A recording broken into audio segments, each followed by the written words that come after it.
dan persekolahan. Yang pertama, pekerjaan terkait pendidikan seperti sistem.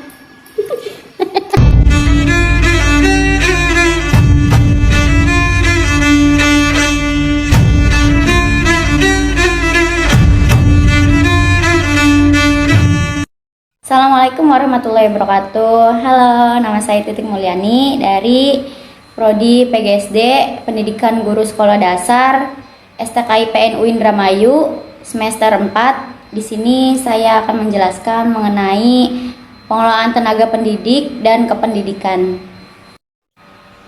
Di sini ada hakikat pengelolaan pendidik dan tenaga pendidikan. Yang pertama ada pendidik. Pendidik yaitu tenaga pendidikan yang berkualifikasi sebagai guru, dosen, konselor, tutor, widyaswara, instruktur, fasilitator, dan sebutan lainnya yang sesuai dengan kekhususannya yang ikut serta dalam penyelenggaraan pendidikan disebut sebagai pendidik dalam ketentuan umum di sistem pendidikan nasional. Yang kedua ada tenaga kependidikan. Dalam proses pendidik dan tenaga pendidikan memegang peran penting, terutama dalam upaya membentuk karakter bangsa dengan mengembangkan kepribadian dan nilai-nilai yang diinginkan. Oleh karena itu, tenaga pendidik dan tenaga pendidikan yang profesional sangat diperlukan untuk meningkatkan mutu pendidikan di lembaga pendidikan. Selanjutnya ada fungsi dan tujuan tenaga pendidikan.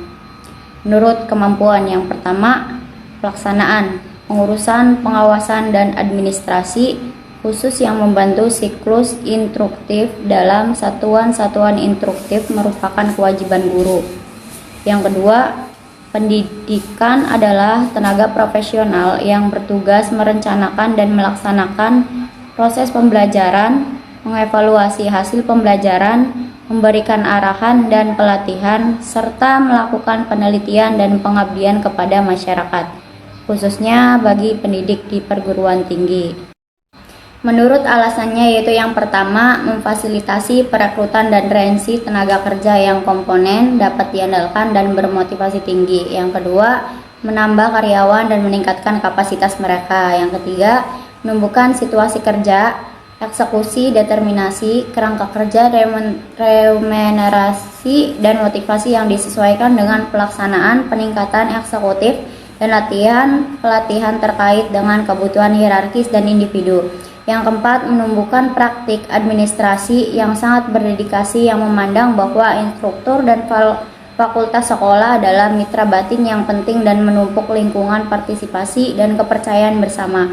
Yang kelima, menciptakan lingkungan kerja yang harmonis. Selanjutnya ada pemberdaya tenaga pendidik dan kependidikan, yaitu ada 3. Yang pertama, batasan pemberdayaan. Yang kedua, peningkatan produktivitas tenaga pendidik dan kependidikan. Yang ketiga, pelatihan disiplin bagi guru dan tenaga pendidikan.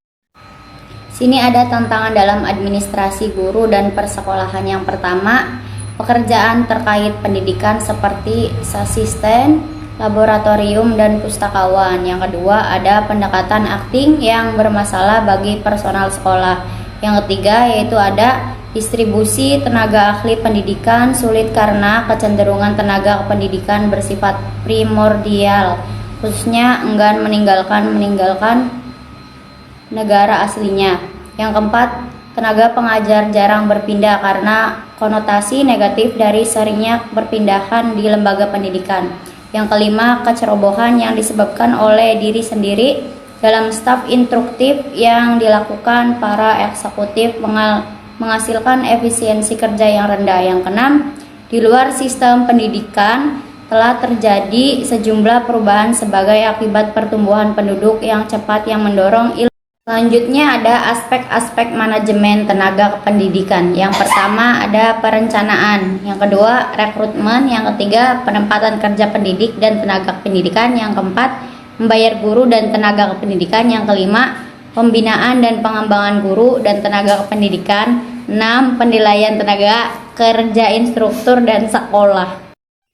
Kesimpulannya yaitu tujuan sebenarnya dari penerapan sistem manajemen tenaga pendidik dan pendidikan adalah untuk mengembangkan struktur organisasi sekolah yang lebih kohesif, Hal ini akan terwujud apabila pengelolaan dilakukan secara menyeluruh dan berkesinambungan dengan mempertimbangkan berbagai faktor pendukung yang berkaitan dengan tenaga pendidik dan kependidikan. Diharapkan para pendidik dan tenaga pendidikan saling bekerjasama melalui pengelolaan yang efektif dan metodis karena peran dan tanggung jawab saling melengkapi. Kerangka kerja administratif, pengajaran, dan peningkatan saat ini menggabungkan bagian dari pengaturan dewan pengajar dan staf pengajar, di mana sekolah menyelenggarakan berbagai program kegiatan dengan tujuan meningkatkan mutu dan kompetensi pendidik dan tenaga pendidikan. Selain itu, yang paling penting dan harus terus diingat adalah bahwa guru dan pelatih adalah dua panggilan yang sangat bersungguh-sungguh dan kunci dalam membangun kepribadian